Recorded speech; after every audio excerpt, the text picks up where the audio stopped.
Con una sentencia de muerte de 60 días en el bolsillo, viajé de urgencia a la capital para despedirme de mi hija, quien me había borrado de su vida hacía 3 años. Mi único anhelo era verla sonreír, aunque fuera como un espectro a la distancia. Pero el destino fue cruel. La hallé conectada a máquinas en terapia intensiva, agonizando, mientras su marido descorchaba botellas de champán entre mujeres hermosas en su palacio de las Lomas, soltando carcajadas cuando intenté contactarlo. Fue ahí cuando jugué mi última carta. Marqué ese número prohibido que llevaba 17 años inactivo, esperando una señal. 60 minutos. Después, el arrogante yerno estaba de rodillas en el pasillo aséptico del hospital, llorando y suplicando clemencia a mis pies. Pero el daño ya estaba hecho. Antes de revelarte el desenlace, suscríbete, revienta el botón de me gusta y dime en los comentarios desde dónde sigues este drama. Regresemos al inicio. La aeronave dio una sacudida violenta por un vacío de aire y el vaso desechable casi inunda la bandeja plegable. Por puro instinto, Ignacio lo atrapó en el aire, desviando la mirada hacia el exterior, donde un manto infinito de nubes plomizas ocultaba el mundo.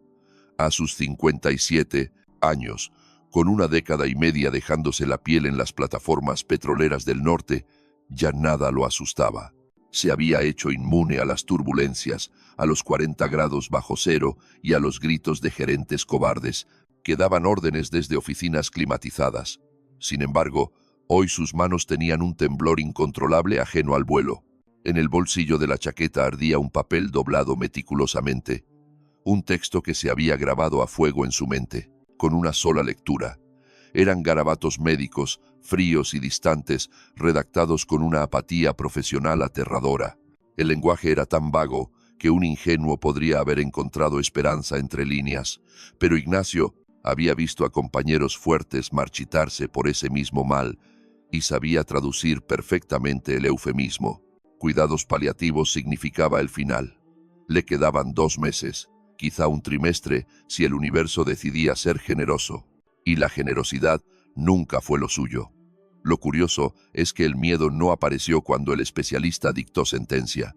Sentado en ese consultorio de Villahermosa, fijando la vista en un cartel viejo que promovía la salud preventiva, su mente voló hacia una sola persona, Catalina, su niña, la misma que le cortó la comunicación, hacía 3 largos años. Aquella despedida telefónica fue tan brutal que ojalá jamás hubiera ocurrido. Ignacio rebobinaba esa cinta mental cada noche, buscando el error fatal, el instante preciso donde lo perdió todo. «No tienes idea, papá», le gritó ella. «Arturo me dio el cielo, el departamento de lujo, el coche del año, el mundo entero. ¿Y tú? Tú ni te dignaste a aparecer en mi boda. Te pudriste en ese agujero del norte, obsesionado con tu dinero, y ni siquiera pudiste salvar a mamá». Esa frase fue la estocada final, la daga que le atravesó el alma recordando a Elena, quien se consumió por la misma enfermedad que ahora venía por él. Cuando Catalina tenía apenas 10 años, él trabajaba jornadas inhumanas de 20 horas para financiar un milagro en una clínica de Houston, aferrado a una terapia experimental que prometía la salvación. Todo fue en vano. Elena exhaló su último suspiro en sus brazos apenas 2 días antes de completar el pago, y Catalina, tan pequeña e inocente, jamás comprendió por qué su padre era un fantasma ausente y por qué su madre se apagó. Creció odiándolo por eso, con una espina en el corazón. El sonido del carrito de servicio lo sacó de sus pensamientos. La azafata ofrecía refrigerios. Ignacio rechazó con un gesto, volviendo a la grisura de la ventana. Su apetito había muerto. Su único alimento era la esperanza de verla, sin interrumpir, sin exigir un hueco en su vida perfecta, porque sabía que allí sobraba. Solo anhelaba constatar su dicha, grabar esa imagen en su retina y llevársela a la tumba como único equipaje. En su viaje sin retorno, viajaba a ciegas, sin previo aviso, porque no tenía a quien alertar. El teléfono de ella era un abismo silencioso desde hacía medio año. No daba tono de desconexión, simplemente existía en un limbo mudo, como si el aparato durmiera en el fondo de un lago. Al principio, Ignacio imaginó que ella cambió de línea para evitarlo y no quiso compartir el nuevo número. Luego, la angustia quiso morderlo, pero se frenó. Es una mujer hecha y derecha, se dijo para calmarse. Casada con un millonario de alcurnia, lo tiene todo. Simplemente no quería saber nada de su viejo, y él aceptaba esa culpa. Las nubes se abrieron finalmente, revelando el tapiz de la tierra, parches de cultivos, arterias de asfalto y pueblos que parecían maquetas. El monstruo de la Ciudad de México asomaba en el horizonte. Con el corazón en la garganta, Ignacio sacó su celular. Apenas el avión tocó tierra, encendió el móvil por puro instinto. La pantalla cobró vida, bombardeándolo con las alertas del operador hasta que una llamada interrumpió el flujo. Era un número desconocido, con LADA de la capital. Se llevó el celular a la oreja esperando la típica oferta de bancos o encuestas molestas, pero la voz que respondió era femenina, un susurro trémulo y urgente, como de alguien que teme ser escuchado. ¿Ignacio Valverde? Sí, soy yo. Mire, me llamo Verónica, soy enfermera del Hospital General.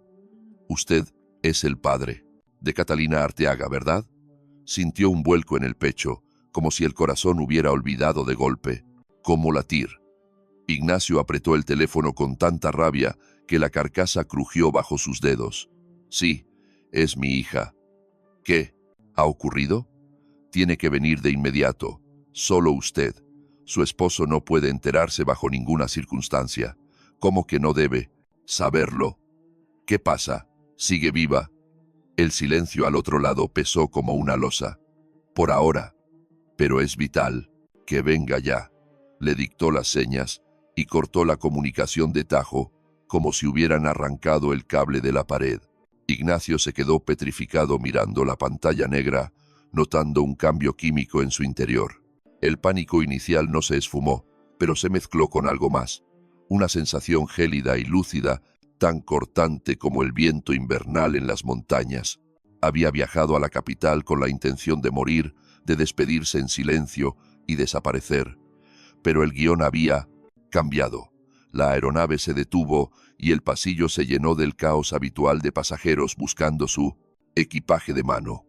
Ignacio no se movió de su asiento hasta que la cabina quedó casi desierta, con la mente trabajando a 1000 por hora. No era un médico ni un representante oficial, sino una enfermera llamando, a escondidas, y exigiendo que el marido no supiera nada. Eso apestaba a peligro, a un secreto turbio que alguien quería sepultar. Al salir de la terminal, se subió a un taxi, dio la dirección y se hundió en el asiento trasero. La Ciudad de México desfilaba tras la ventanilla, ajena y deformada, aunque él había nacido y vivido allí los primeros 30 años de su vida. Ya no era su ciudad. Rascacielos nuevos, segundos pisos en el periférico, rostros extraños en los espectaculares. La urbe seguía su ritmo frenético, habiendo borrado de su memoria a Ignacio Valverde, aquel hombre de Villahermosa que solía recorrer esas mismas banquetas con su niña a hombros. El celular vibró de nuevo, el cargo del taxi en la tarjeta. Ignacio revisó el saldo por inercia y soltó una risa amarga. Le quedaban centavos, pero ya no importaba. Su plan original era gastar lo último en un hotelucho, ver a su hija de lejos y comprar un boleto de regreso que jamás usaría. Pero ahora todo era diferente. Ahora tenía una misión.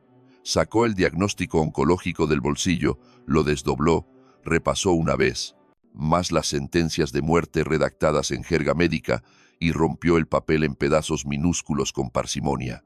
2 meses, quizás 3, tiempo suficiente. Alcanzaría para ajustar cuentas. Los recuerdos le asaltaron sin permiso, como siempre ocurre cuando uno mira un mundo ajeno pasar tras el cristal. Vio a Catalina con 5 años, embarrada de mermelada, con una risa tan sonora que los vecinos aporreaban la pared. A los 10, de luto riguroso en el entierro de su madre, apretándole la mano, sin derramar una lágrima, porque papá exigía fortaleza. A los 18, con los ojos llenos de sueños y su diploma, jurando ser una diseñadora famosa para honrar el apellido. Y a los 25, vestida de novia en una foto enviada por correo con una nota escueta: «Me casé, es Arturo. ¿Por qué no viniste?» No fue porque no quiso, sino porque aquel día un infarto lo tenía postrado en una cama de hospital y ella ni siquiera le avisó con tiempo. La invitación llegó 3 días antes, cuando era imposible viajar y pedir días en el trabajo. ¿Lo hizo adrede para luego reprochárselo? ¿O era una fantasía suya para mitigar el dolor de pensar que su propia hija no lo quería allí, en el día más importante de su vida? El taxi giró hacia la zona de urgencias, e Ignacio sintió la boca seca como el desierto. La mole de concreto del hospital apareció tras la esquina. Le pidió al chofer que parara en la entrada principal.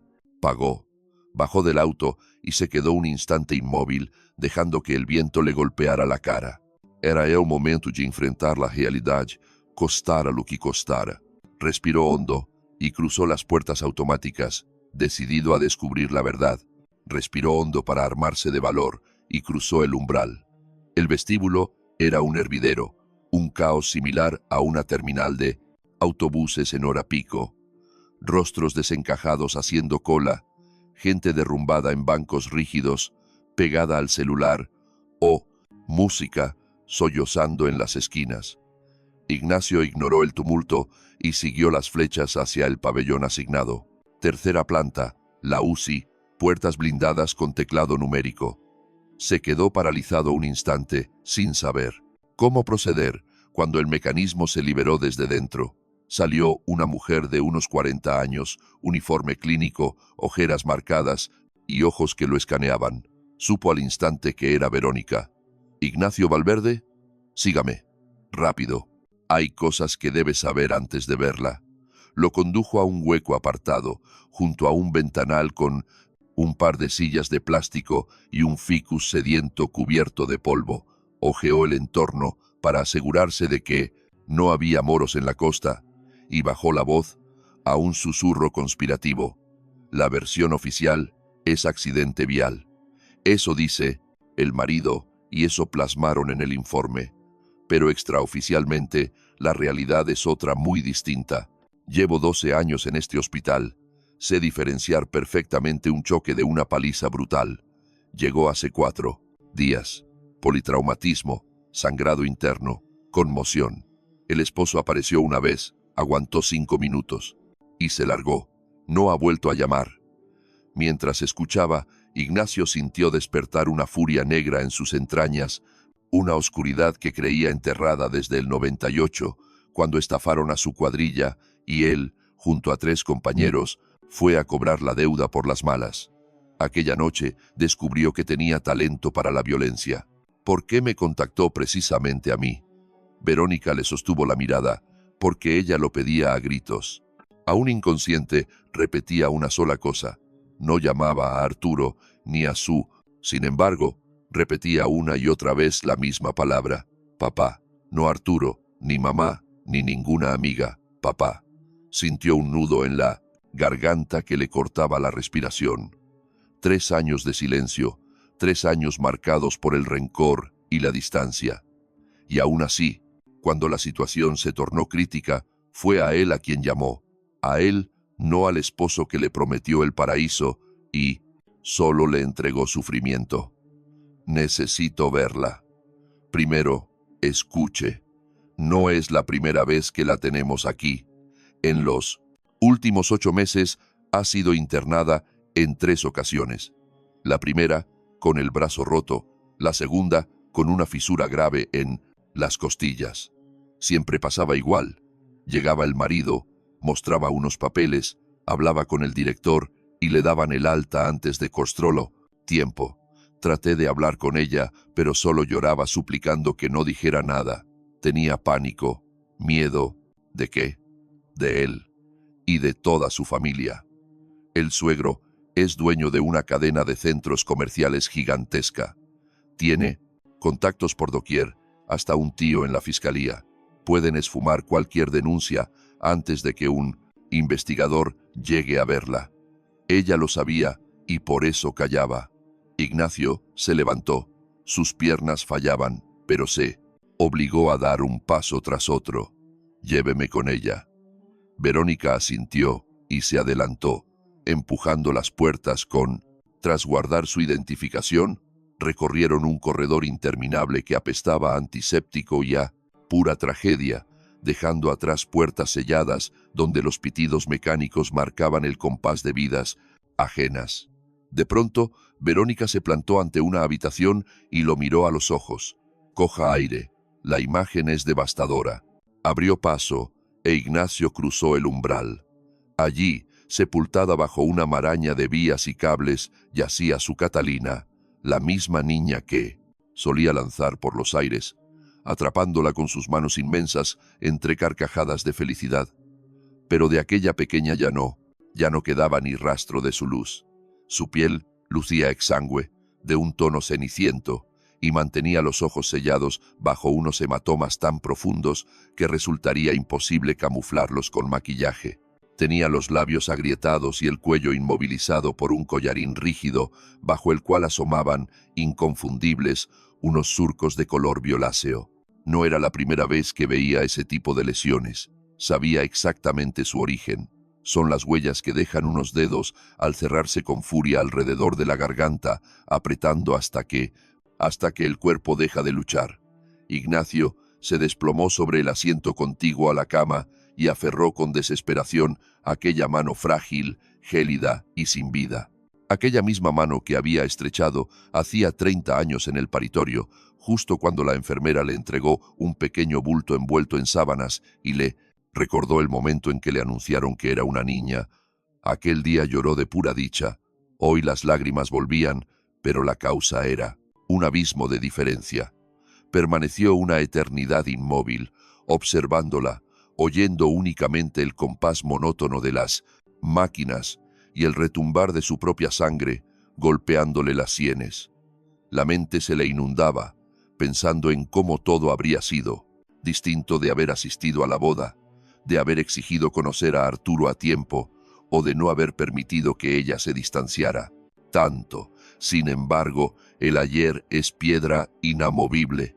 Solo se puede luchar por remendar el mañana, y su tiempo se agotaba. 2 meses, tal vez 3. Se levantó de golpe, salió al corredor y se topó con Verónica. «¿Dónde están sus cosas?» «Aquí, en el almacén de la planta». Su marido ni se molestó en recogerlas. «Tráeme su teléfono, lo necesito». «¿Cómo?» Verónica titubeó un instante antes de acceder y marcharse. No tardó en volver, trayendo consigo una bolsa de plástico transparente donde se distinguían algunas prendas de vestir, un bolso de mano y un celular con el cristal hecho añicos. Ignacio tomó el dispositivo y pulsó el botón de encendido. Pese a que la pantalla estaba destrozada, el sistema reaccionó. Le quedaba un 20% de batería y, para su suerte, no tenía patrón de bloqueo. Entró en la galería y empezó a deslizar. Las imágenes. Allí estaba Catalina, radiante en un complejo turístico, luego con una copa en una cena elegante, después abrazada a Arturo en la cubierta de un yate. Escenas perfectas, idílicas y mentirosas. Entonces llegó a los videos. Uno en particular, grabado el mes anterior, captó su atención. Sin dudarlo, le dio al reproducir. El por display mostró el primer plano de un joven atractivo, de mirada altanera, y esa sonrisa prepotente de quien nunca ha recibido un no por respuesta. De fondo, fuera de foco, provenían los sollozos de una mujer y carcajadas ajenas, espesas por el alcohol. «Katy, anda, dile algo a papi. Confiesa que te caíste tú sola». El encuadre giró bruscamente y ahí estaba ella, su niña, con el labio reventado, el rímel corrido por las lágrimas y una mirada de pánico absoluto, como una presa acorralada. No miraba al lente, sino a su verdugo, y susurró con voz apagada: «Me caí yo sola». Las risas invisibles aumentaron de volumen, mezcladas con murmullos femeninos. «¿Lo ves, suegrito? Tu nena está de maravilla conmigo. A ver si te atreves a venir a arreglarlo. Eres un simple obrero norteño, ¿verdad? ¿Qué vas a hacer? ¿Denunciarme? Más carcajadas y Marco entró. La grabación se detuvo en seco. Ignacio permaneció inmóvil en el pasillo del sanatorio, con la vista clavada en el teléfono, inerte. Sus manos no temblaban. Había cruzado el umbral del miedo, dejando atrás la rabia y la desesperación, instalándose en ese territorio de lucidez helada donde solo existe la certeza del deber. Sacó su propio terminal y buscó un contacto, que llevaba 17 años sin marcar. Inició la llamada. Los timbres se sucedieron interminables y justo cuando creía que nadie respondería, una voz grave y aguardentosa, con marcado acento del norte, contestó: «Diga». «Sergio, soy Ignacio, el de Coatzacoalcos. ¿Te acuerdas del 2007? Hubo un silencio pesado, roto por un suspiro que sonó casi a risa. 17 años, Ignacio. 17 años, esperando este momento. Ya sabes mi promesa. Una llamada salda cualquier deuda. Tú me sacaste vivo de aquel infierno en llamas. Habla, hermano. ¿Quién hay que destrozar?» Ignacio posó la vista en la puerta cerrada de terapia intensiva, donde su hija luchaba por vivir. Recordó el video, grabado a fuego en su retina, y pronunció una sola sentencia: «A los Arteaga». Verónica dio con él en la cafetería de la planta baja.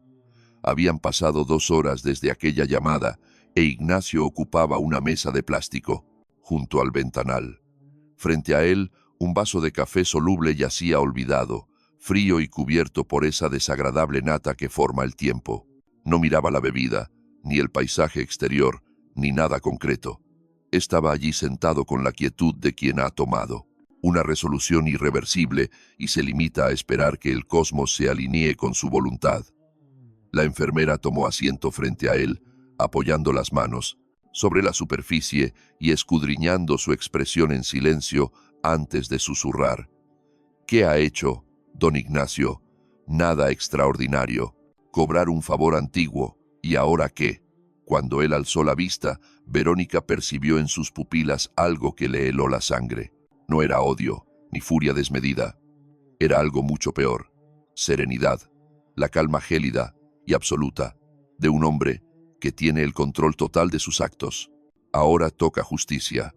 No venganza, ni violencia gratuita, ni tiroteos, como en los 90. Simplemente justicia. La verdad saldrá a flote y cada cual pagará por sus pecados de todos estos años. No lo entiendo, y no hace falta que lo haga, la cortó suavemente. Lo mejor será que olvide esta conversación y esa llamada. Si le preguntan, usted limítese a ser la enfermera que cumple con su deber. ¿Estamos? Verónica asintió despacio.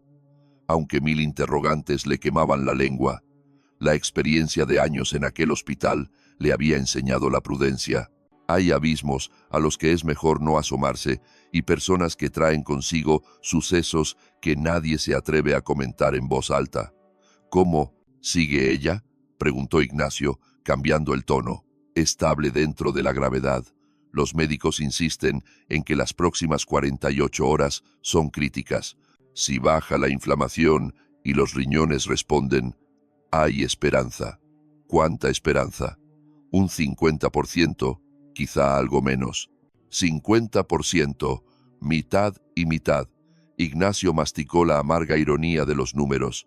A él le habían garantizado un 100% de probabilidad de morir en pocos meses, mientras que la vida de su hija dependía del azar, como una moneda al aire. Y lo peor era que, para eso, no tenía poder alguno, ni su dinero, ni sus contactos, ni la llamada que acababa de hacer podían inclinar esa balanza. La impotencia era el único sentimiento que aún le quedaba. «¿Sigue?», preguntó Ignacio. «Sin cambios.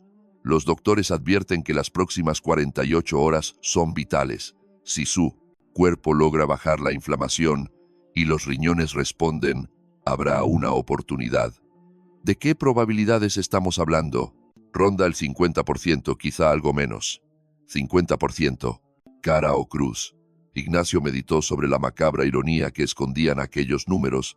A él le habían garantizado un 100% de muerte segura en pocos meses, mientras su hija Se debatía al borde del precipicio con la misma suerte que una moneda al aire. Y lo peor era que no podía mover un dedo para alterar esas cifras, ni su fortuna, ni sus influencias, ni la llamada que acababa de realizar servían de nada. La ciencia médica obedece a un juez implacable y ciego.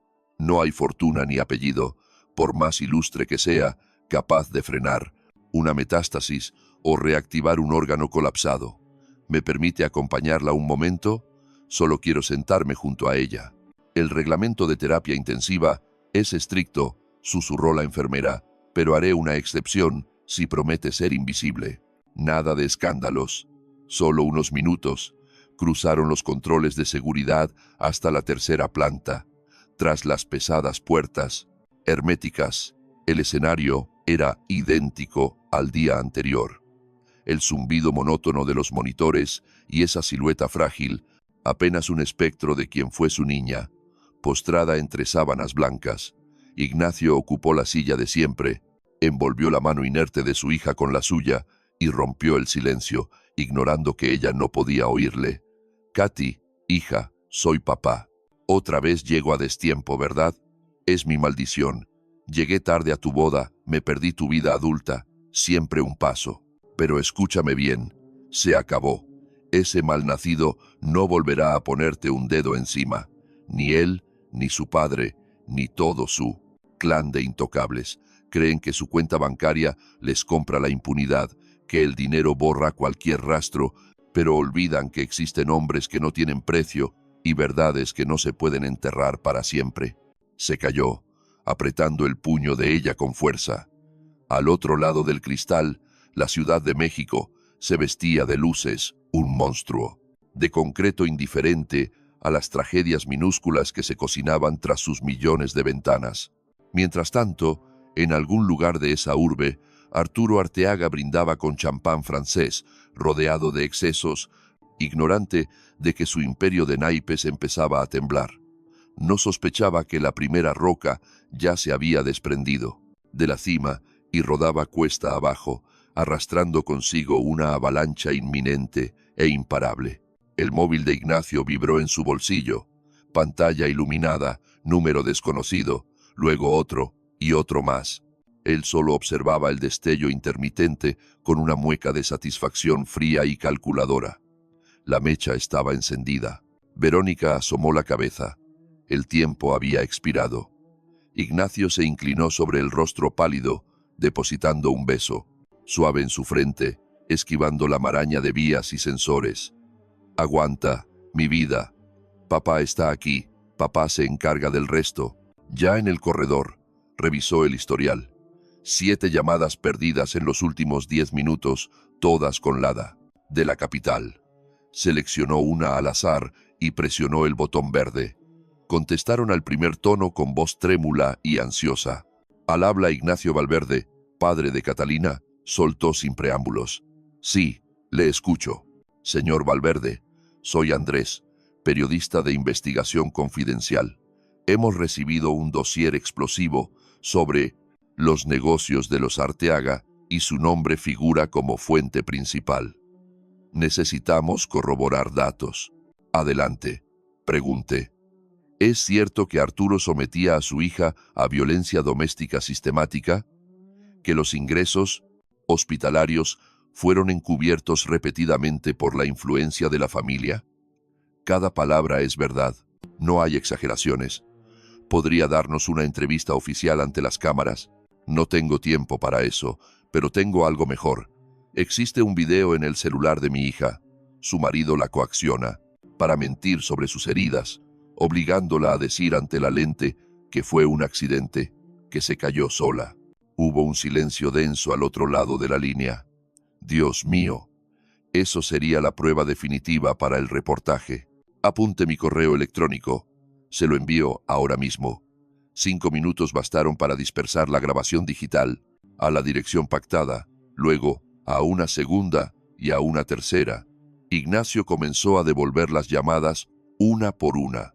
Resultó ser un enjambre de blogueros, editores y reporteros de nota roja que ya tenían en su poder los documentos financieros corruptos de los Arteaga. Todos buscaban sangre, detalles y confirmación. A todos les entregó la misma munición, el video incriminatorio y un testimonio seco, despojado de drama. No hubo llantos ni insultos a gritos. Se limitó a narrar los hechos con la precisión quirúrgica de quien dirigió cuadrillas petroleras en el norte durante 15 años y entiende el valor de la claridad, fechas exactas, descripción de las lesiones, reportes de enfermería, ignorados, la frialdad del marido. Construyó un expediente verbal tan sólido y macabro que helaba la sangre de quien escuchaba. Cuando el teléfono finalmente dejó de sonar, Ignacio bajó al vestíbulo y salió a la noche invernal. El aire gélido de la ciudad le mordió los pulmones, provocándole un acceso de tos ronca y dolorosa. El cáncer reclamaba su cuota, recordándole que su reloj de arena se vaciaba rápidamente, pero en ese instante aquello le pareció una ventaja. Cada espasmo de dolor confirmaba su libertad. Un hombre sentenciado a muerte es el enemigo más peligroso porque ya no tiene nada que perder. Aquel que ya no tiene nada que perder posee un poder invisible para los que viven esclavos de su imagen o su sueldo. El celular vibró de nuevo en su bolsillo. Era Sergio, el contacto de Coatzacoalcos. ¿Qué hay, Ignacio? ¿Te echaste para atrás? Jamás. ¿Pasa algo? El avispero está revuelto. El patriarca Arteaga está quemando las líneas, llamando a medio mundo, desesperado por descubrir quién abrió la boca. El Junior, al parecer, ni se entera. Seguramente anda borracho en algún antro, ignorando las llamadas.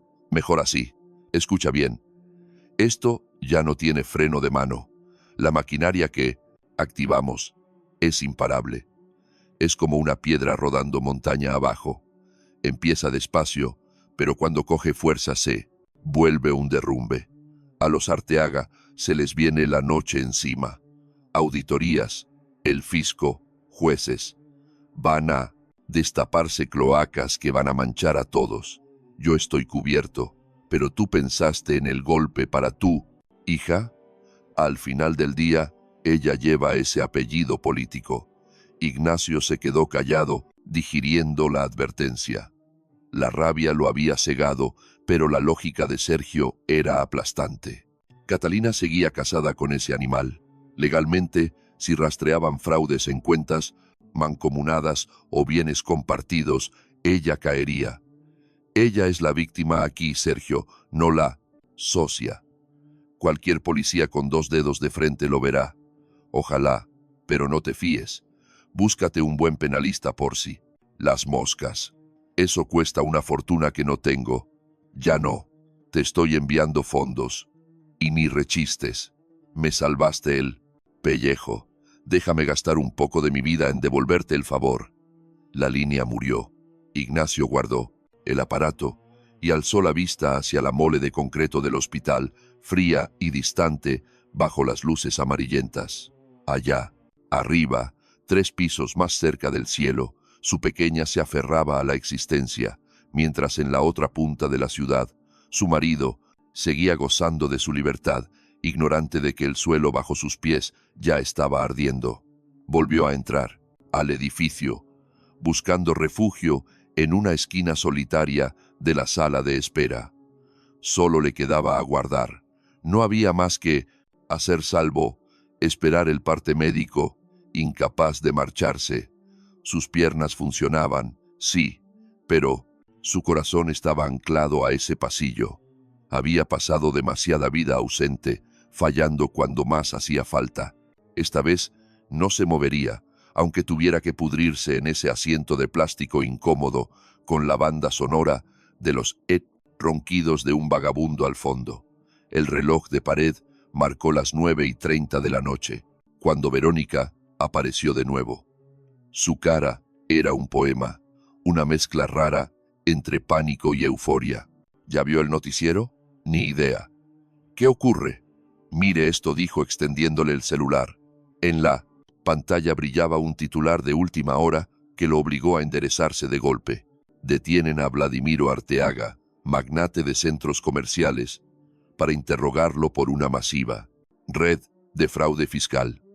Fuentes internas señalan sobornos millonarios relacionados con licitaciones de obra pública. Ignacio le devolvió el aparato a la enfermera con el rostro impasible.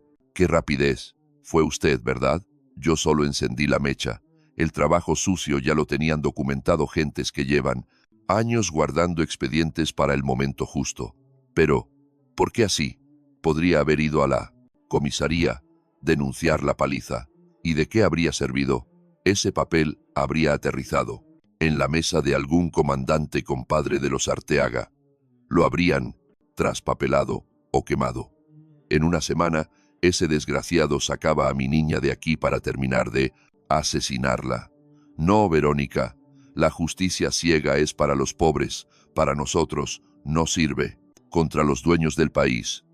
A esa gente se le ataca por otro flanco. ¿Cuál? El escarnio público. Cuando sales en primera plana, cuando tu foto circula en cada red social, cuando la prensa empieza a rascar en la basura de tu pasado y saca trapos sucios que ya habías enterrado. Ahí no hay padrino que valga. Tus aliados poderosos se vuelven desconocidos al instante. A nadie le gusta salir en la foto con un cadáver político. Te niegan, miran a otro lado y te dejan solo frente al monstruo que antes te protegía. Verónica lo observaba como si fuera un extraño. Aquel sujeto silencioso, de aspecto quebrado, manos de obrero y rostro chupado, resultaba ser mucho más complejo de lo que aparentaba. Bajo esa máscara de resignación se ocultaba un estratega capaz de calcular fríamente y apostar el todo por el todo. Usted da miedo, don Ignacio, no se equivoque. Solo soy un padre al que le quitaron proteger a su hija, y un hombre con una sentencia de muerte de 2 o 3 meses es capaz de todo. No me temen por mi personalidad, sino por mi desesperación. Como dijo, 2 o 3 meses. Se dio cuenta de que había soltado la lengua más de la cuenta, pero ya no tenía caso disimular. ¿Para qué tapar el sol con un dedo si pronto sería obvio? Metástasis, fase 4. Viajé a la capital para darle el último adiós a Katy, no para cobrarme una vendetta contra su esposo. El destino jugó sus cartas así. Verónica se quedó callada un buen rato, procesando la información, antes de dejarse caer en la butaca contigua. Mi viejo se fue por lo mismo. Cuando yo cumplí 20, confesó, casi susurrando. También era petrolero, gente ruda del norte. Se marchó con la mochila llena de planes pendientes. Créame que comprendo su dolor mejor que nadie. Se quedaron ahí, compartiendo el silencio pesado de la sala de espera. 2 almas extrañas unidas por el infortunio. Más allá de los cristales del hospital, la noche de la ciudad seguía su curso, ajena y eterna. En algún punto de esa oscuridad, el reinado de los Arteaga se venía abajo a pedazos. Sus reputaciones se desmoronaban como castillos de arena y los teléfonos ardían sin que nadie se atreviera a descolgar. Mientras tanto, en la asepsia de terapia intensiva, una chica llamada Catalina libraba su propia batalla muda por cada bocanada de aire. Rozando la medianoche, el celular de Ignacio vibró de nuevo. Era un número oculto, pero el instinto le gritó que atendiera. «Ignacio Valverde», habla el fiscal Martínez, de delitos especiales. Requerimos su presencia para testificar. Mañana a las 10 en punto. Tome nota de la ubicación. Lo escucho. Garabateó los datos en una servilleta arrugada, cortó la llamada y esbozó una mueca de satisfacción. Los engranajes habían comenzado a girar. La burocracia de la justicia suele ser una bestia lenta y oxidada, pero una vez que toma inercia, se vuelve imparable. Esa familia se sentía intocable, dueños del mundo. Craso error. No existe pedestal lo bastante alto cuando la ley viene empujada por el escrutinio público y la prensa sedienta de verdad. Verónica se marchó a descansar, prometiendo informar cualquier novedad sobre Catalina. Ignacio quedó como único habitante del vestíbulo en penumbras, rodeado de máquinas de café y asientos rígidos. La noche pasó en blanco. Él solo se mantuvo allí, rumiando su estrategia. Al amanecer cantaría ante el fiscal, soltaría toda la sopa, entregaría el video y los registros médicos y volvería corriendo, para montar guardia hasta que su niña abriera los ojos si es que decidía volver. El agotamiento lo venció justo antes del alba y cayó en un sueño pesado.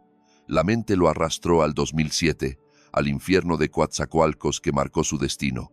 El complejo técnico era una antorcha, el humo negro asfixiaba el cielo y el pánico reinaba.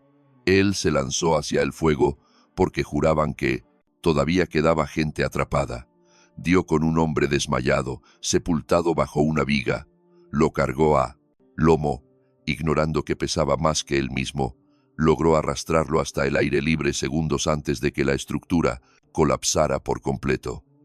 Aquel desconocido perdió una pierna, pero conservó la vida.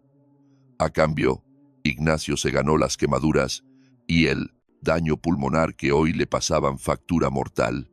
Y el hombre rescatado se transformó en alguien distinto, un experto en sombras y datos que supo aguardar.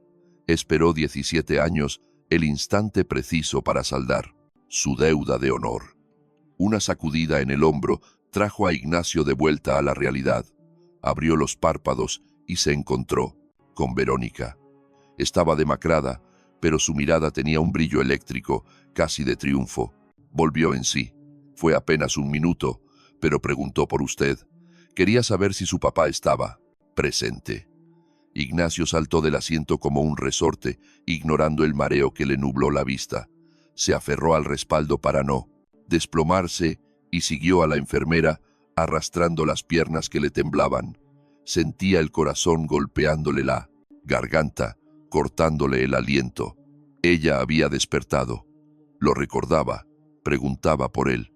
Frente a las puertas de cuidados intensivos, hizo una pausa para componerse. Empujó la hoja y entró. Catalina estaba en la camilla, con los ojos cerrados, pero su semblante era otro.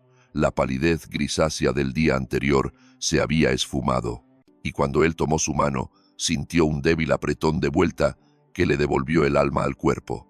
«Papito», susurró ella sin abrir los ojos. «Aquí estoy, mi vida. Papá no se va a ir a ningún lado». Una lágrima solitaria recorrió su mejilla perdiéndose en la tela de la almohada. Ignacio se acercó más, luchando contra el ardor en su propia mirada. «Perdóname, pa, por todo lo que dije, por no hablarte. Fui una idiota». «Shh, no digas eso. Descansa, ponte fuerte. Ya habrá tiempo para hablar. Tenemos todo el tiempo del mundo». Mintió. Claro que no. Le quedaba tiempo. Su reloj de arena estaba casi vacío, pero ella no necesitaba cargar con esa cruz ahora.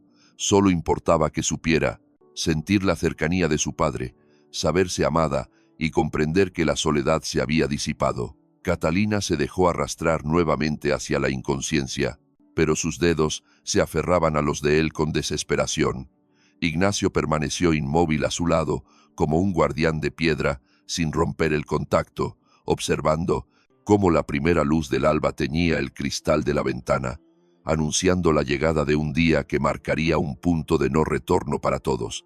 Mientras Ignacio velaba el sueño de su hija sosteniendo su mano a 50 kilómetros de aquella habitación de hospital, el escenario era radicalmente opuesto.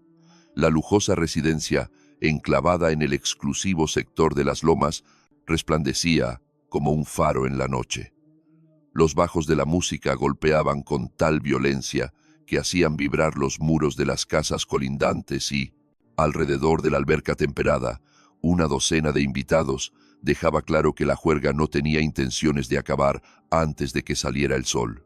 Arturo Arteaga, el heredero de 32 años del emporio familiar y marido de la mujer, que agonizaba en cuidados intensivos, se repantigaba en una reposera con una copa de champaña en la mano, con la mirada perdida en el juego absurdo de pelota que dos modelos en bikini improvisaban frente a él.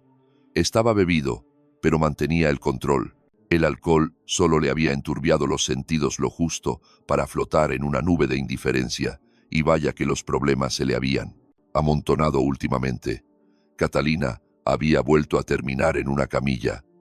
De nuevo las marcas en la piel, de nuevo los interrogatorios incómodos de los doctores y la inevitable necesidad de llamar a papá para que limpiara el desastre. Pero el viejo siempre arreglaba todo. El final feliz estaba garantizado. Un par de telefonazos, un soborno generoso en las manos adecuadas, y el expediente médico cambiaba mágicamente a accidente doméstico o secuelas de un choque vehicular. La maquinaria estaba perfectamente engrasada, así que Arturo ni se molestaba en angustiarse por pequeñeces. Una de las chicas, una rubia despampanante llamada Cristina, se deslizó hasta su tumbona y se sentó junto a él, salpicándolo con las gotas de agua de sus hombros bronceados. Arturo, ¿y tu mujer dónde se metió? Indispuesta, otra vez. Él soltó una risa arrogante. Antes de beber un sorbo. Siempre le pasa algo en el médico. Es de cristal. Capaz le faltan vitaminas. O quizás, cerebro. La carcajada de Cristina alimentó el ego de Arturo, quien sintió el placer narcisista de su propio ingenio. Le fascinaba que las mujeres hermosas le rieran las gracias. Le encantaba ser el rey de la fiesta, el dueño absoluto de la situación, el intocable al que todo se le permitía. Música. Y esa noche se sentía invencible. El celular, abandonado sobre la mesita junto a la botella de Dom Perignon, vibró con insistencia por tercera vez en menos de una hora. Arturo vislumbró papá en la pantalla. Seguro quería sermonearlo o recordarle la junta con los socios de mañana. ¡Qué pereza! Ya le inventaría algo al despertar. Rechazó la llamada y regresó su atención al espectáculo de la piscina. La vida era un deleite, pero el maldito aparato sonó de nuevo y, esta vez, Arturo contestó, fastidiado, porque era la sexta vez que insistía. ¿Qué quieres, papá? Estoy ocupado. El tono al otro lado de la línea le heló la sangre. No era el hombre de siempre. Vladimiro Arteaga acostumbra a hablar con autoridad, como quien da órdenes divinas, sonaba distinto. Había un temblor en su voz, algo que apestaba a pánico puro. Hijo, ¿dónde estás? En la finca, con unos amigos. ¿Por qué tanta urgencia? La unidad anticorrupción acaba de irrumpir aquí. Están preguntando por las licitaciones de infraestructura del año 2014. Arturo se enderezó en la reposera, como si le hubieran dado un corrientazo. La borrachera se le evaporó en un segundo. Papá, cállate, no hables de eso por una línea abierta. Ya no importa, lo saben todo, Arturo, absolutamente todo. Tienen los libros contables, los correos, las transferencias. ¿Cómo? ¿Quién abrió la boca? No entiendo. ¿Qué documentos? ¿De qué estás música hablando? De lo que nos ha mantenido ricos los últimos 10 años, de la aspuricia, comisiones ilegales, del lavado, de la lista de funcionarios comprados. Todo eso está ahora en manos de la Fiscalía. La línea murió abruptamente. Arturo se quedó petrificado, mirando el móvil como si fuera un artefacto alienígena. Trató de marcar de nuevo. Tono largo. Luego la frialdad del buzón de voz. Se había quedado solo. Cristina percibió el cambio en su rostro y se inclinó hacia él. Oye, ¿te sientes mal? ¿Sucedió algo? No sé. Necesito hacer unas llamadas. Se puso de pie tambaleándose, alejándose del ruido de la fiesta, y marcó frenéticamente al abogado de la familia. Ocupado. Intentó con su tío Víctor el contacto en el Ministerio Público. El número que usted marcó se encuentra apagado o fuera de cobertura. Probó con el socio principal de su padre, el cómplice de aquellos proyectos, música de infraestructura. El teléfono está apagado o fuera del área de servicio. El silencio era ensordecedor. Algo iba terriblemente mal. Arturo abrió el navegador en su celular y tecleó el nombre de su padre en las noticias. Lo que vio en la pantalla le provocó tal vértigo que tuvo que aferrarse a una silla para no desplomarse. Se aferraba a lo que podía para no desplomarse. Magnate de centros comerciales bajo arresto por presunto fraude masivo. Destapan la cloaca en obras públicas. Música. Salen a la luz los trapos sucios. El clan Arteaga en el ojo del huracán. La verdad al descubierto. Y seguía bajando. Docenas de notas, una tras otra, cada cual más espantosa que la anterior. Arturo pasaba el dedo por la pantalla con frenesí, sintiendo que el piso se le abría bajo los zapatos. ¿De dónde salió esto? ¿Cómo se filtró? ¿Quién lo traicionó? En medio del caos, un titular se le clavó en las retinas como un puñal. Infierno en la alta sociedad. Heredera hospitalizada tras paliza brutal. La nota relataba que la mujer del empresario había terminado en urgencias, en repetidas ocasiones. Hizo clic con el pulgar tembloroso. Ahí estaba su propia cara. Y justo al lado, una imagen de Catalina, sacada de su perfil de Instagram. El texto al pie le congeló la sangre en las venas, citando a informantes del gremio médico. Catalina Arteaga había ingresado a emergencias por lo menos 3 veces en los últimos 8 meses en distintos centros de salud, siempre con traumatismos que gritaban violencia de género a los 4 vientos. Arturo siempre juraba que eran torpezas caseras y, claro, con la influencia y los hilos que movía su familia, lograban enterrar los reportes bajo la alfombra. Pero al bajar la vista, se topó con el video, ese maldito clip que él mismo grabó, hacía un mes, borracho de poder y alcohol, queriendo enseñarle a esa inútil quién llevaba los pantalones en la mansión.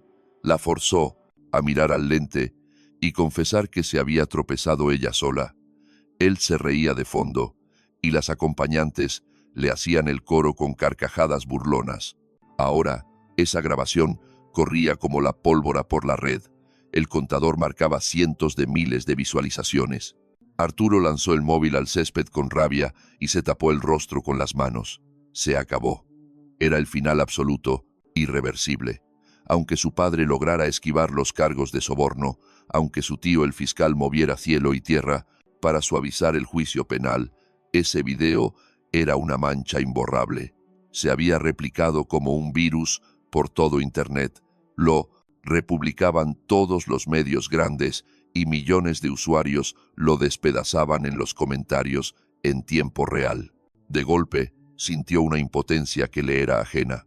Toda su vida había creído que los problemas se fumigaban con billetes o una llamada. ¿Insultaste a un oficial? Papá marcaba un número y listo. ¿Destrozaste el coche de alguien y no quieres soltar un centavo? El bufete se encargaba. ¿Le diste una paliza a tu mujer hasta casi matarla? El director de la clínica falsificaba el informe. Pero hoy, la maquinaria estaba oxidada. La verdad se había escapado y tenía vida propia. No podías comprarla, ni amenazarla, ni pisarla con tu apellido. Estaba ahí afuera, creciendo como una bestia insaciable minuto a minuto. Cristina y el resto de la fiesta empezaron a cambiar el gesto. Miradas furtivas a los móviles, cuchicheos indiscretos. La alegría se evaporó de golpe, como si hubieran cortado la luz. Los invitados empezaron a huir, balbuceando excusas baratas sobre emergencias repentinas. En 30 minutos, la piscina quedó desierta, salvo por Arturo, derrumbado en la reposera, aferrando una copa seca y perdiéndose en la negrura de la noche. El móvil vibró de nuevo en el pasto. Número oculto. Descolgó por pura inercia, como un autómata. Arturo Arteaga. Habla el fiscal Martínez. Delitos especiales. Queda citado a declarar. Mañana a las 10 en punto. Tome nota de la dirección. Garabateó los datos en una servilleta arrugada y cortó la llamada. Las manos le bailaban. Su mente era un desierto, un eco vacío. Una hora más tarde, quemaba asfalto, cruzando la ciudad en su Porsche Cayenne, saltándose semáforos y límites a lo bestia. Música. Tenía que ver a Catalina. Explicarse, entender el desastre. Seguro estaba en la clínica VIP de siempre, donde solían parcharla tras sus accidentes. Pero al llegar, música. El doctor de turno le clavó una mirada de asco y le soltó. que no había ninguna Catalina Arteaga allí. ¿Y dónde demonios está? Tengo entendido que la trasladaron al Hospital General. Cuidados intensivos. Esas dos palabras le pegaron como un mazazo en la nuca. Recordaba que se le había ido la mano, sí, recordaba la mala caída, el golpe seco contra el suelo. Pero, intensivos, música, eso era otro nivel, eso cruzaba la línea de lo que Setado puede tapar con dinero. Arrancó hacia el Hospital General, jugando a la ruleta rusa con el tráfico, sobreviviendo de milagro. Clavó el coche en el jardín de la entrada, saltó del asiento y entró como un vendaval. En la recepción, trincó a una enfermera del brazo y le ladró a la cara. ¿Dónde están los de intensivos? Mi mujer es Catalina Arteaga. Necesito verla ya. La chica se asustó y apuntó con el dedo hacia los elevadores. Arturo salió disparado, ignorando los ojos que se le clavaban en la espalda. No tenía idea de que su rostro ya era de dominio público para cualquiera que hubiese hojeado la prensa o visto aquel clip viral. Lo que él no asimilaba es que, para el mundo, su estatus de heredero intocable se había esfumado. Ahora solo era el monstruo que apaleaba a su mujer frente a una cámara. Al llegar al tercer nivel, la seguridad le cortó el paso. 2 torres de músculos uniformadas se plantaron frente a él, exigiéndole música, documentación. Soy familiar directo, el marido. Tienen que dejarme entrar. Un segundo, vamos a verificar. Uno de los vigilantes hizo una llamada, murmuró algo y luego clavó en Arturo una mirada indescifrable. Visitas prohibidas. Instrucciones estrictas del doctor. Me está jodiendo. Tengo derechos. Soy su esposo. Ah, el mismo esposo que la molió a golpes durante 8 meses. ¿Seguidos? La frase llegó desde un rincón. Arturo giró la cabeza y se topó con una mujer en pijama quirúrgico, música, de edad madura, con el rostro marcado por la fatiga y unos ojos que destilaban desprecio. ¿Y usted? ¿Quién se cree que es? Soy la enfermera que atendió a su esposa las 3 veces que ingresó aquí. Curé sus huesos rotos, vi sus moratones, sus llantos, y fui yo quien contactó a su padre. Alguien tenía que sacarla de ese infierno. El padre. Esa palabra cayó sobre Arturo como un balde de agua helada. Sabía de la existencia de un progenitor, un obrero del norte que llevaba años desaparecido del mapa. Catalina solía nombrarlo en sus momentos de mayor tristeza, música, pero él jamás lo consideró una amenaza. ¿Qué daño podría hacerle un simple peón a la poderosa dinastía Arteaga? ¿Y dónde se supone que está ese señor? Ahí dentro, con su hija. A diferencia de otros, él voló aquí en cuanto supo la verdad. Arturo intentó colarse hacia la unidad de cuidados intensivos, pero los guardias volvieron a cerrarle el paso. Trató de empujarlos. Grave error. Eran rocas inamovibles. En un parpadeo, terminó con la cara aplastada contra el muro y los brazos retorcidos al apremido. Espalda. Quieto, o llamamos a la patrulla. ¿Saben quién soy? Perfectamente. El tipo del video que patea mujeres y las coacciona para mentir. Aquella sentencia le devolvió la cordura más rápido que un baño de hielo. Cesó su resistencia y permitió que lo apartaran. Se quedó, recargado en la pared, jadeando, intentando maquinar su siguiente jugada. De pronto, las puertas de la UCI se abrieron. Salió un hombre de baja estatura, enjuto, con las mejillas chupadas y manos de lijar madera, vistiendo ropa de trabajo desgastada.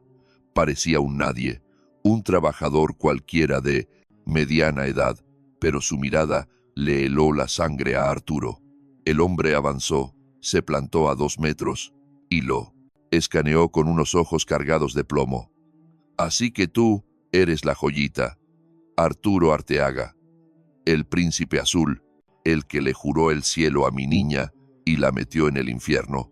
Oiga, no sé qué le han dicho, pero esto es un tremendo error. Catalina C. Cierra la boca.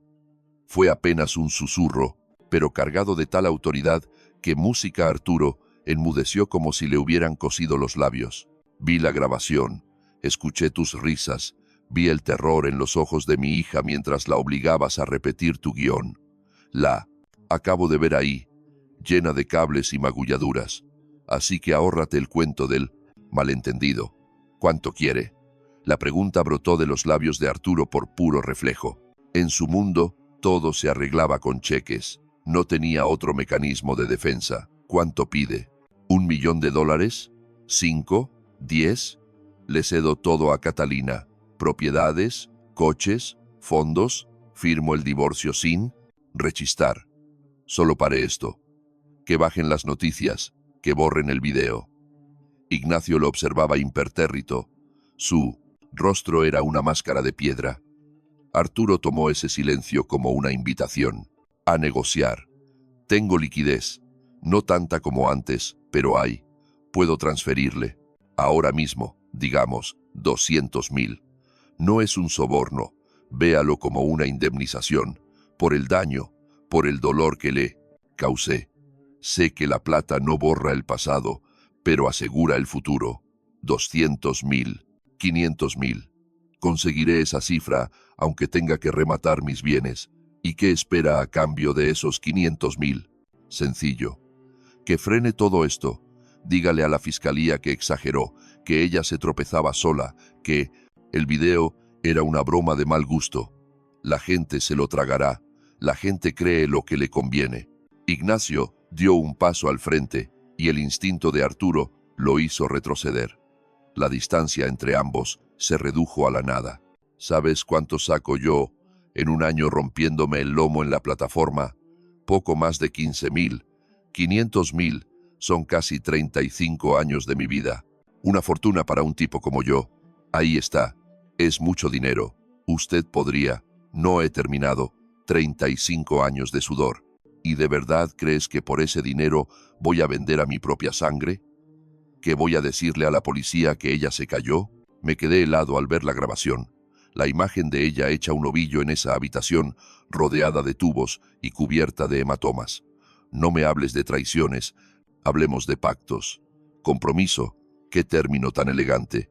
¿Y cuál era exactamente el pacto que le ofrecías? ¿A mi hija durante todos estos meses? Cierra la boca, soporta el dolor, finge que vives un cuento de hadas y quizás te perdone la vida un día más. Ese era tu maldito trato. Arturo sintió como un sudor gélido le recorría la columna vertebral. El guión se le había roto por completo. Nada salía según lo previsto. Aquel sujeto frente a él era inmune al soborno, sordo a las amenazas e indiferente a cualquier negociación. Se limitaba a observarlo con la frialdad estática de una serpiente calibrando a su presa. ¿Qué demonios busca entonces? Ponga una cifra, haré lo que me pida. Nada. ¿Cómo que nada? Todo hombre tiene un precio. Yo no, porque ya no hay nada que pueda comprar. Me quedan, con suerte, 2 o 3 meses. Tengo cáncer terminal, fase 4. Su dinero es papel mojado para mí, porque no tendré vida para gastarlo. Su poder es inútil, porque no tengo ambiciones ni tiempo para temerle. Lo único que me importa es la seguridad de mi niña, y ella solo estará a salvo cuando usted se pudra en una celda. La revelación impactó a Arturo como un martillazo frontal. Cáncer, fase 4, 90 días. El verdugo de su existencia estaba a un paso de la tumba. Percibió una ironía cruel, casi cósmica, en todo aquello. Lo dice, ¿en serio? Tan serio como la muerte misma. Viajé a La Morrola, capital, para darle un último abrazo a mi hija, no para vengarme ni destruir su imperio. Solo quería despedirme. Llevábamos 3 años distanciados y necesitaba verla una última vez. Pero en lugar de eso, me topé con los restos de su brutalidad y descubrí que llevaba 8 meses siendo su saco de boxeo. Arturo comenzó a llorar, pero no, eran lágrimas de culpa, sino pánico en estado puro. Era el terror primitivo de quien choca por primera vez con algo indestructible, insobornable. Voy a cambiar, se lo juro. Jamás le pondré una mano encima. Iré a terapia, Haré lo que sea necesario. Ahórrese las promesas, Arturo. Es demasiado tarde. Ignacio dio media vuelta y enfiló hacia la puerta de cuidados intensivos. Antes de entrar, se detuvo y lo miró por encima del hombro. ¿Sabe? Venía dispuesto a perdonar. Mi plan era llevármela lejos, esconderla donde usted no la encontrara y darle un nuevo comienzo. Pero luego vi ese video y escuché su risa. Usted se reía, Arturo, se carcajeaba de su dolor, de su terror. En ese instante supe que para monstruos como usted no hay redención posible. Entró a la sala y el cierre magnético selló la conversación con un suave chasquido.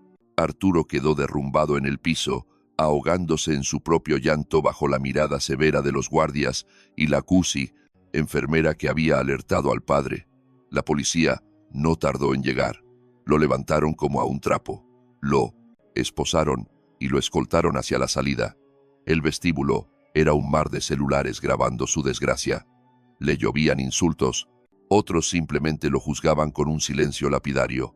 El mundo de Arturo Arteaga se había desmoronado sin remedio, y su fortuna no podía detener la caída. La patrulla lo trasladó a la delegación para rendir declaración, pero el sistema lo liberó horas después bajo la condición de no salir de la ciudad. Técnicamente, aún no había cargos formales. Era solo testigo en el fraude paterno y sospechoso en el caso de violencia sistemática. Sin embargo, el fiscal de turno no perdió el tiempo y solicitó una orden de restricción inmediata hacia Catalina, la cual el juez firmó al instante. Se le notificó por escrito la prohibición absoluta de acercarse al hospital o contactarla mientras durara la investigación.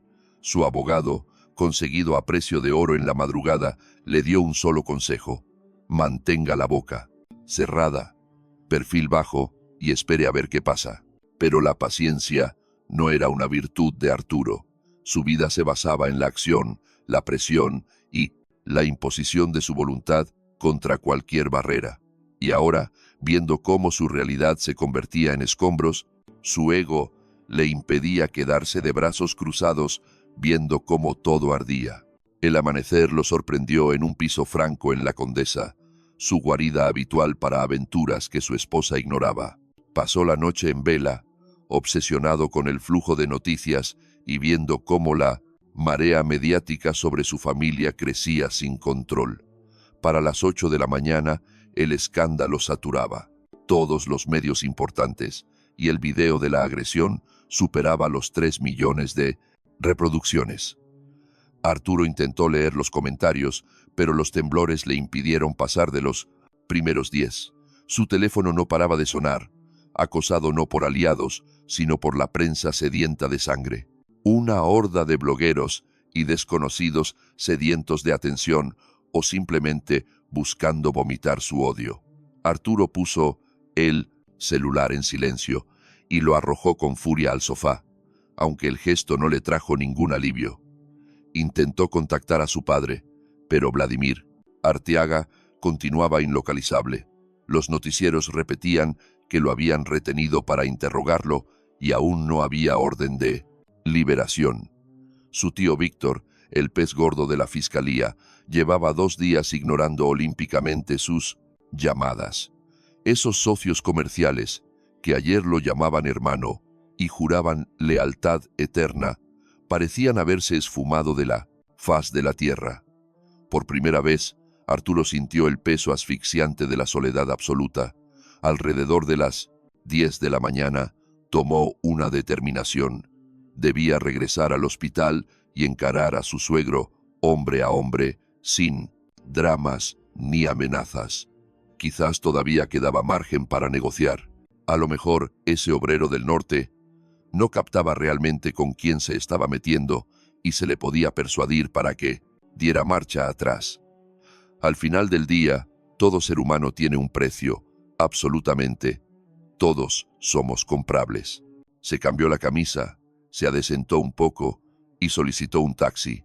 Su Porsche había quedado tirado junto al hospital y recuperarlo ahora era jugársela demasiado. El taxista lo reconoció al instante y durante todo el trayecto no dejó de contrista clavarle miradas por el retrovisor, aunque guardó silencio. Arturo se hizo el desentendido. En la fachada del centro médico se agolpaba un enjambre de periodistas con cámaras. Alguien había filtrado el dato de que la víctima de violencia doméstica estaba ingresada allí, y ahora acechaban como buitres esperando la toma. Exclusiva. Arturo rodeó el edificio y se coló por la entrada de servicio, que recordaba de visitas anteriores. El vestíbulo bullía de gente, como de costumbre. Nadie reparó en él, pues allí cada uno cargaba con sus propios problemas y su propio dolor. Arturo subió a la tercera planta y se plantó ante las puertas de la unidad de cuidados intensivos. Vía libre, no había guardias. Música, seguramente era el cambio de turno. Empujó la hoja de la puerta y se adentró. Ante él, un extenso pasillo flanqueado por habitaciones. El aire apestaba a fármacos y lejía. Se oía el rítmico pitido de los monitores tras las puertas cerradas. Arturo avanzó despacio, escudriñando cada cuarto a través de los cristales hasta dar con la que buscaba. Catalina yacía en la cama, todavía enchufada, música a las máquinas.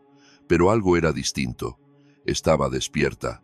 Tenía la mirada fija en algún punto del techo mientras una enfermera anotaba los datos de los monitores.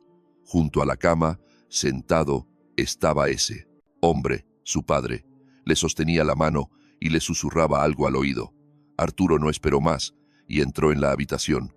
La reacción fue inmediata. Al verlo, Catalina se sacudió entera.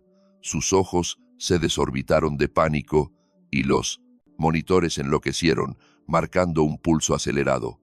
La enfermera se giró, lista para pegar un grito. Ignacio saltó de la silla y dio un paso al frente, usando su propio cuerpo como barrera entre Arturo, su hija. Ni un paso más.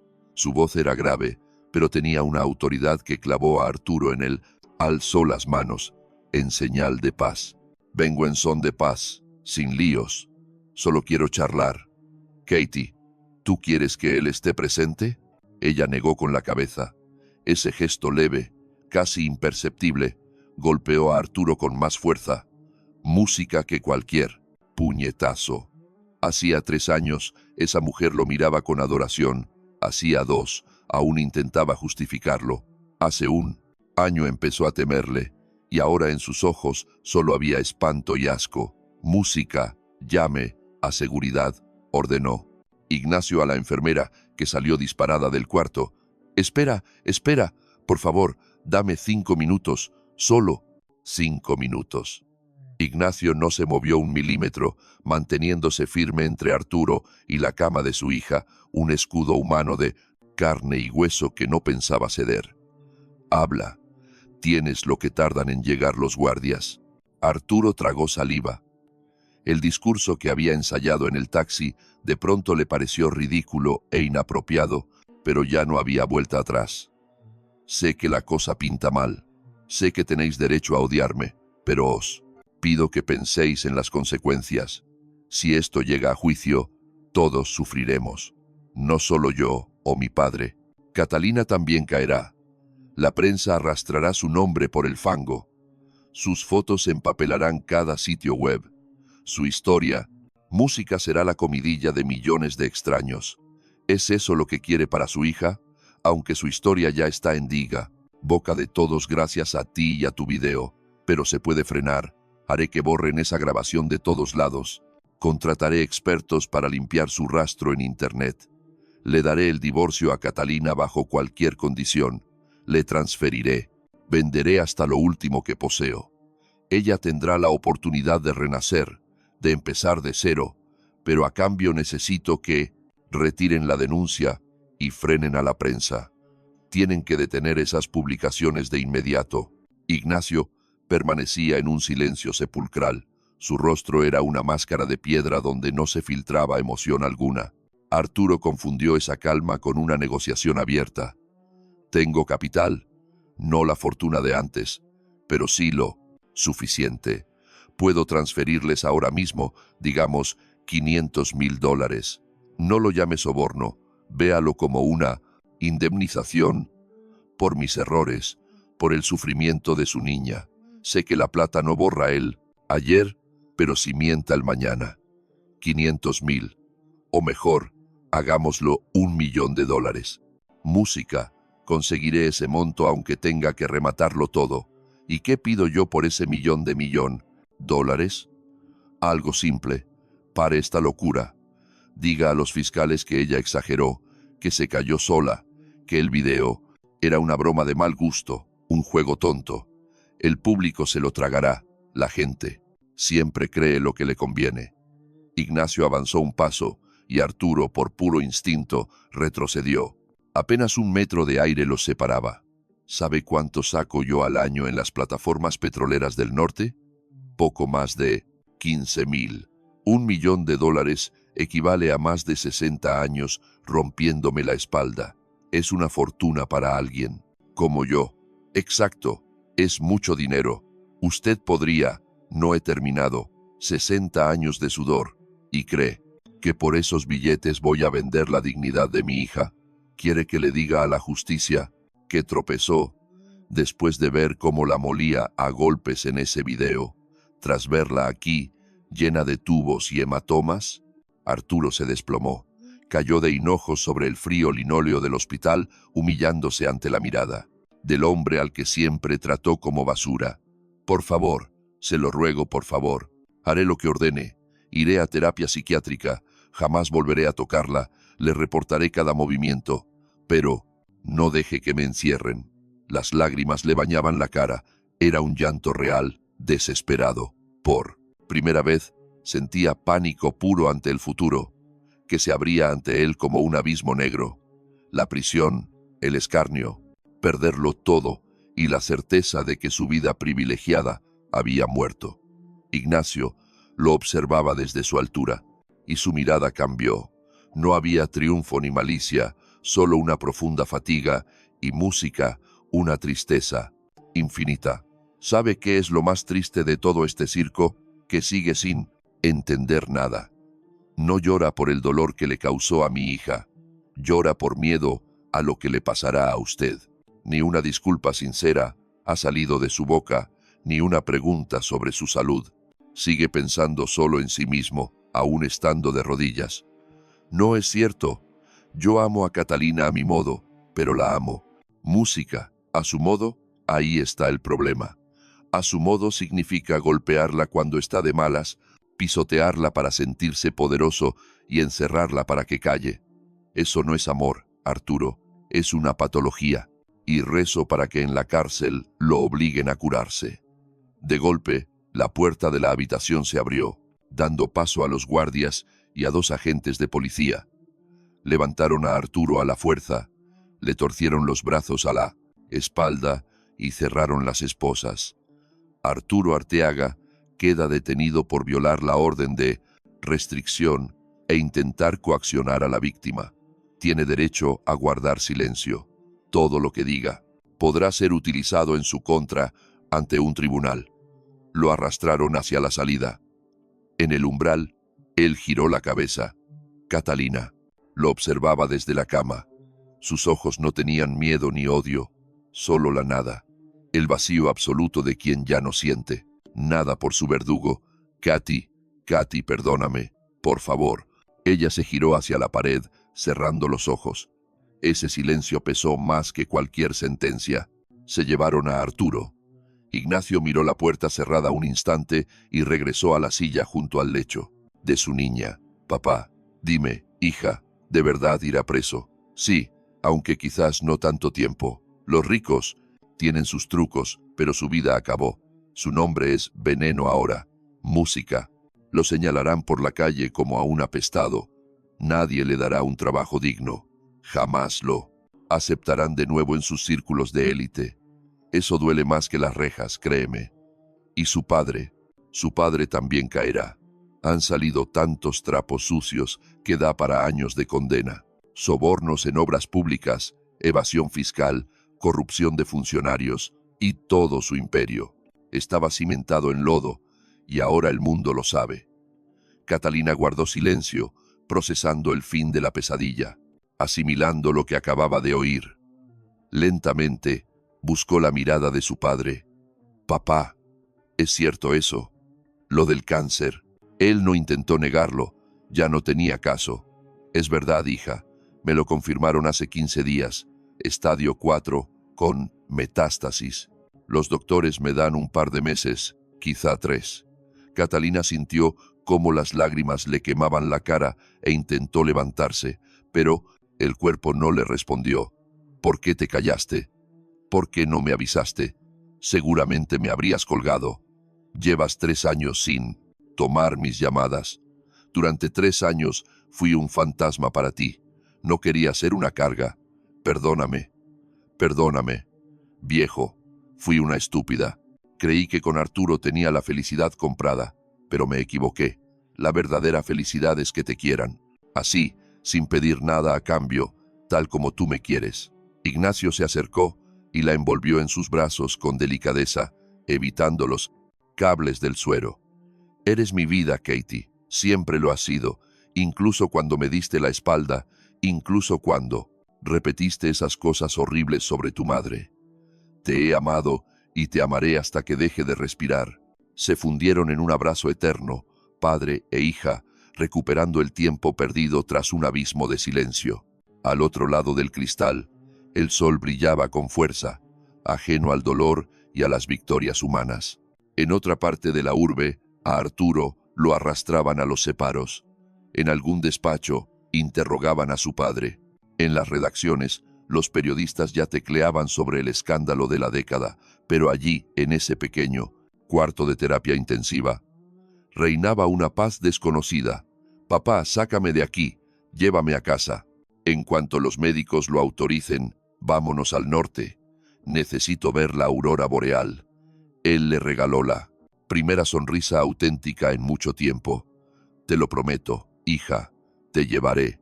El mes siguiente se esfumó en un suspiro cargado de sucesos.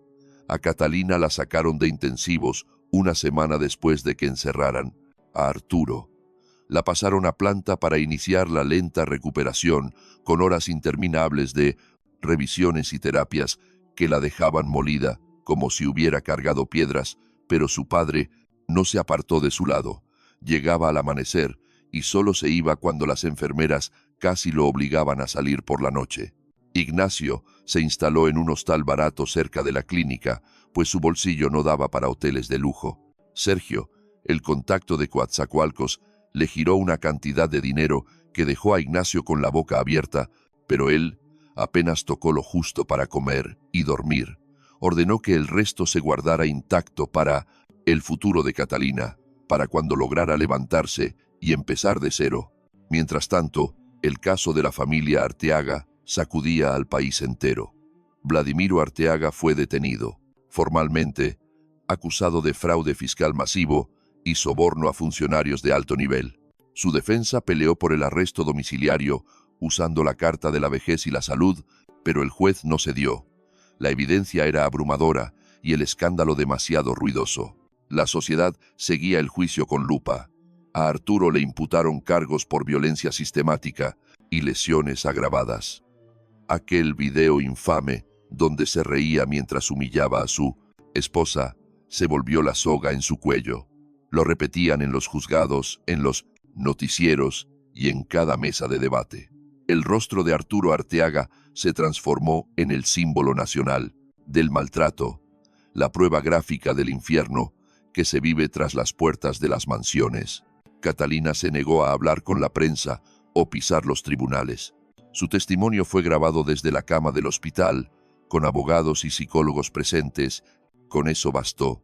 Habló bajito, tragándose el llanto a ratos, pero no se guardó nada. Narró la primera bofetada a los 3 meses de casados, el ciclo de falsas promesas, el miedo que se le metió en los huesos y la impotencia de saberse sola contra un monstruo con dinero e influencias. Ignacio permaneció junto a ella durante la grabación, apretándole la mano. No derramó ni una lágrima, aunque por dentro se moría de dolor por su niña. Se mantuvo firme, como debió haber estado todos esos años, pero no estuvo porque ella lo alejó y él, en su error, lo permitió. Así es la vida. El día que le dieron el alta, no esperaron ni un minuto. Ignacio consiguió 2 boletos de avión a Villahermosa, y Catalina no puso objeción. Solo asintió cuando él le preguntó si estaba lista, tomó su pequeña maleta con lo poco que le quedaba y cruzó el umbral sin voltear. Dejaba atrás la Ciudad de México, esa metrópolis que alguna vez creyó que era su paraíso. Aquellas viejas ilusiones ahora le sabían a ceniza. Su único impulso visceral era poner kilómetros de distancia y no voltear la vista jamás. El anonimato le duró poco en la terminal aérea. Una desconocida la interceptó para confesarle su admiración, llamándola heroína y elogiando su coraje, por haber escapado de aquel infierno en vida. Catalina murmuró un agradecimiento torpe y aceleró el paso, rumbo al filtro de seguridad, escudándose tras unas gafas de sol inmensas. Ignacio, su sombra protectora, no se le despegaba, en guardia constante, para bloquear cualquier lente indiscreto o pregunta impertinente. Cuando la aeronave por fin rompió el contacto con el suelo, elevándose hacia el cielo plomizo de la metrópoli, Catalina soltó el aire que llevaba reteniendo. Pegó la frente al cristal, observando cómo la urbe se convertía en una mancha lejana, y reflexionó sobre los giros macabros del destino. Hacía tan solo un mes, se debatía entre la vida y la muerte en una sala de cuidados intensivos, sin certeza de ver otro amanecer. Hacía un mes. Aquel hombre sentado a su lado era un enemigo, un extraño al que responsabilizaba de cada una de sus tragedias. Y ahí estaban, volando juntos hacia el sur, hacia ese refugio que él llamaba hogar. Curiosamente, ese destino se sentía como el único puerto seguro en medio de la tormenta. Papá, háblame del sur. ¿Cómo es realmente allá abajo? A Ignacio se le iluminó el rostro.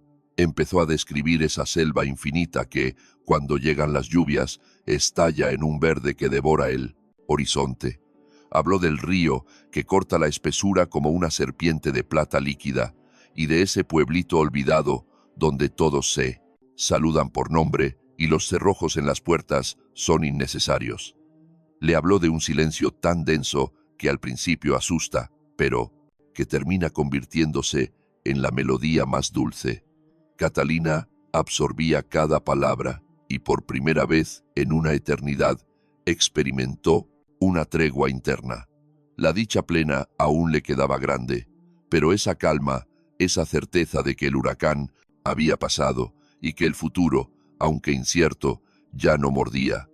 Eso sí lo palpaba. Era real. El avión tocó tierra en Villahermosa cayendo la tarde, justo cuando el sol se desangraba en el horizonte, pintando las nubes de un naranja violento. Desde el aeropuerto hasta el asentamiento de Ignacio restaban 2 horas de carretera. Él ya había coordinado todo con un viejo camarada para que los buscara. Se trataba de Miguel, un antiguo compañero de las plataformas petroleras que vivía en la casa contigua. Era un oso de hombre, inmenso, barbudo y con una mirada que destilaba bondad. Estrujó a Ignacio como quien recibe a un hermano perdido y le tomó la mano a Catalina con una delicadeza extrema, temiendo quebrarla. He sabido mucho de ti, niña. El pueblo entero estuvo pendiente de las noticias. Nos tenías con el alma en un hilo. Catalina bajó la mirada, abrumada, sin saber qué contestar. Aquella preocupación genuina y sin filtros la desarmaba.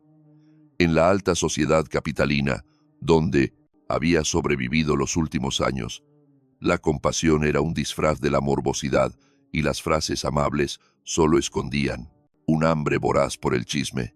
Pero este desconocido la miraba con el cariño de un padre y, en su voz, no había dobleces. El trayecto se extendió por más de 2 horas. La lluvia había castigado el asfalto y hubo tramos que tuvieron que cruzar a vuelta de rueda. Catalina cayó rendida en el asiento posterior, envuelta en una cobija gruesa que Miguel, previsor, había llevado. Ignacio, desde el asiento del copiloto, devoraba con la vista aquel paisaje familiar, las llanuras esmeralda y las luces tímidas de las rancherías a lo lejos. Regresaba a su origen y por primera vez en décadas, no volvía en soledad. Su refugio resultó ser una cabaña de madera, con techo de 2 aguas, y un porche que miraba directo al cauce del río. El interior era pulcro y austero, cocina, estancia y 2 recámaras. Miguel se había adelantado a prender el ventilador, logrando que el ambiente los recibiera fresco y acogedor. Catalina escaneó el entorno, tratando de asimilar su nueva realidad, cuando sus ojos se toparon con un retrato en la pared.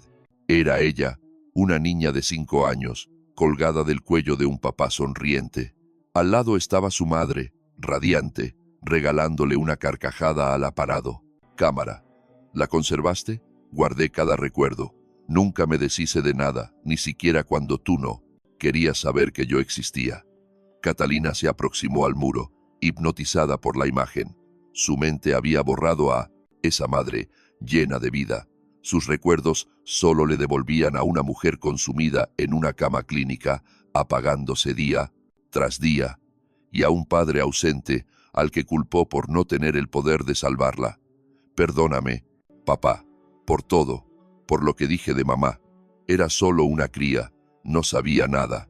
Eras una niña herida, y el dolor nos hace escupir veneno. Es humano. Yo te perdoné antes de que lo pidieras. Se fundieron en un abrazo en medio de la salita y Catalina se quebró, llorando mientras Ignacio le acariciaba el cabello y le murmuraba consuelos, tal como lo hacía cuando ella era pequeñita y despertaba gritando por las pesadillas. Los primeros días en el sur fueron una prueba de fuego para su ansiedad.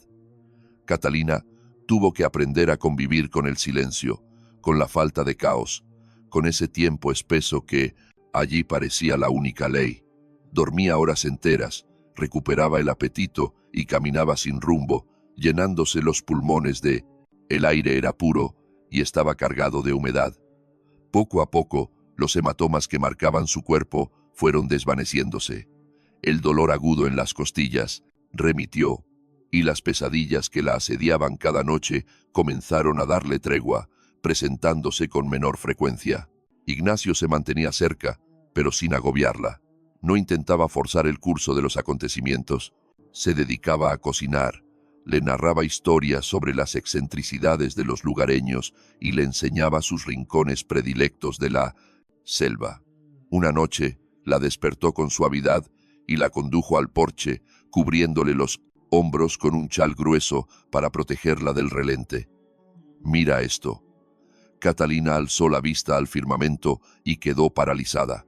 Relámpagos de calor rasgaban el horizonte mientras miles de luciérnagas ejecutaban su danza sobre el río en la penumbra. Las había visto en el cine, pero la realidad resultó ser 1000 veces más conmovedora.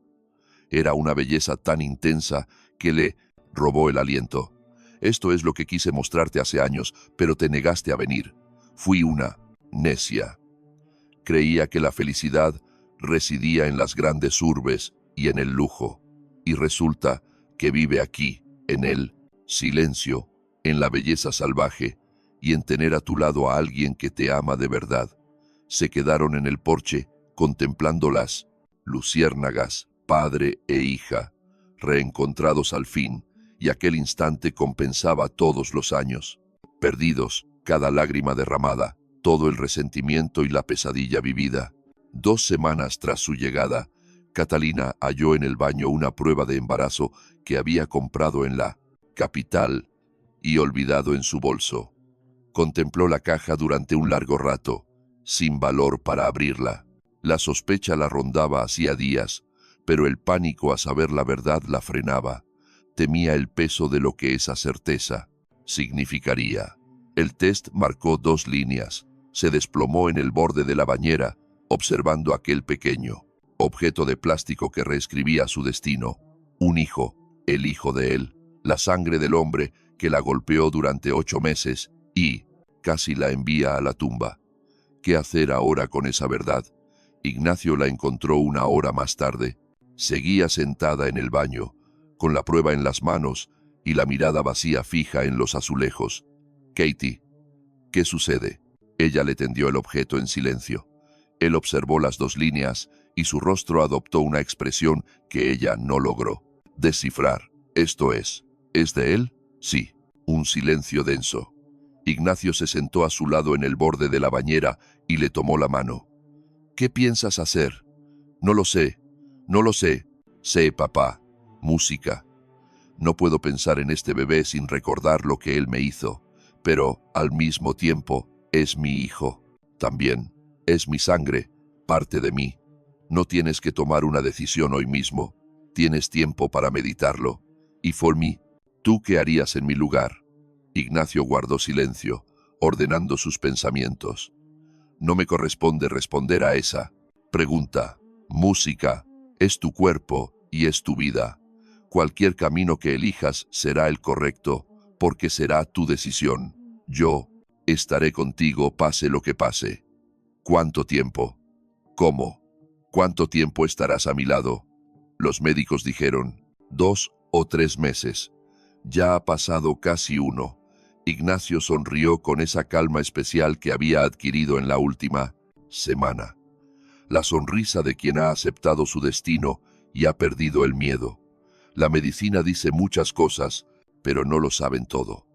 Ignoran que ahora tengo un motivo para vivir, que despertar y verte cada mañana me inyecta fuerzas para un día más. Quizá viva 2 meses, tal vez 6 o 1 año. Nadie tiene la certeza, pero el tiempo que me quede lo gastaré a tu lado. Catalina se refugió en sus brazos y lloró, pero ya no era llanto de desesperación, sino lágrimas de alivio. El llanto de quien comprende por fin que no está sola. Pasó otra semana. Catalina reflexionó mucho. Caminó senderos por la selva. Habló largo y tendido con su padre sobre el ayer y el mañana. Y una mañana despertó con la sensación de que la decisión había brotado sola desde su interior, desde lo más profundo de su alma. Salió al porche donde Ignacio bebía café frente a la inmensa llanura verde. Papá, he tomado una decisión. ¿Qué decidiste? Voy a tenerlo. No es su culpa tener ese padre. Es mi hijo.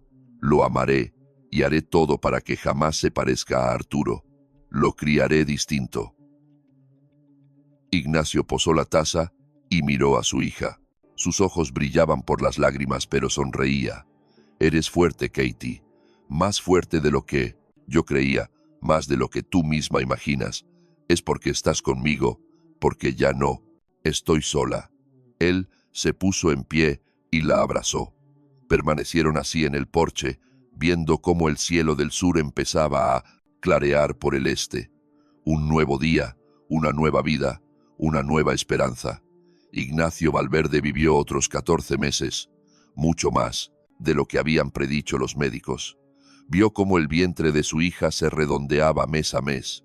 Sostuvo su mano durante el parto en el pequeño hospital regional y fue el primero en acunar a su nieto, un niño.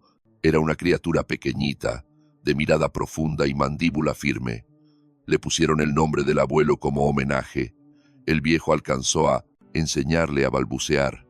Pudo acunarlo en su regazo y narrarle las mismas fábulas que antaño le contaba a Catalina.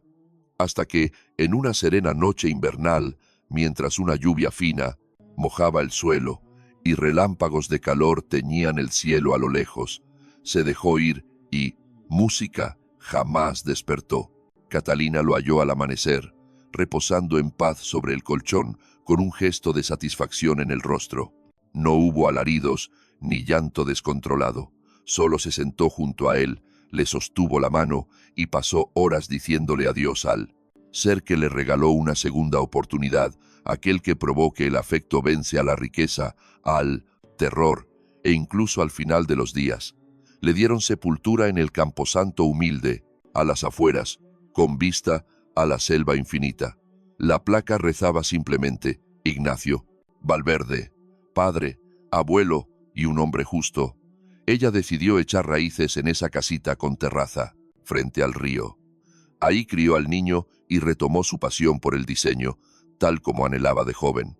En las noches de calma, salía a ver los bichitos de luz sobre la corriente y sentía que su papá, desde algún sitio, en las alturas, También observaba ese espectáculo mágico.